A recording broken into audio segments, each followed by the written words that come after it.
पारसी या आतिश प्रस्त मजहब, ये चार आर्याई मजाहिब में से एक है। इसे पारसी, मजूसी, आतिश प्रस्त और जुरतुश्तियत भी कहा जाता है। 328 कबल मसीह में अफगानिस्तान के एक बादशाह जुरतुश ने इस मजहब की बुनियाद रखी। जुरतुश ने 30 साल की उम्र में अपने मजहब का ऐलान किया।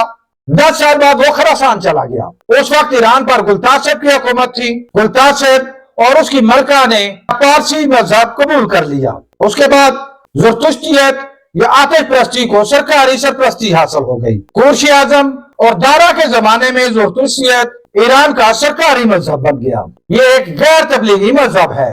पूरी दुनिया में पारसीज़म को मानने वाले अफराद की तादाद 2.5 लाख है। 7वीं सदी ईस्वी में उमवी अफवाज ने ईरान को फतह कर लिया।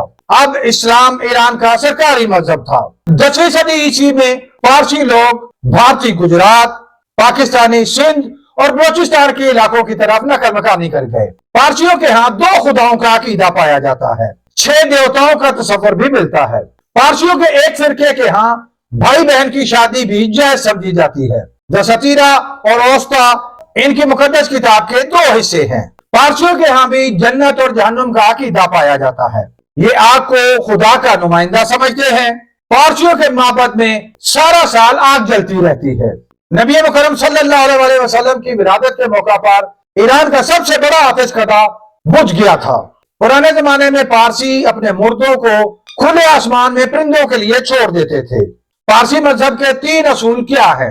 जुरतुश्तियत या आतिश प्रस्ती के मजीद अकायद क्या हैं? कायदे आज़म रहमतुल्लाह अलैह की कौन सी बीवी पारसी मजहब से ताल्लुक रखती थी?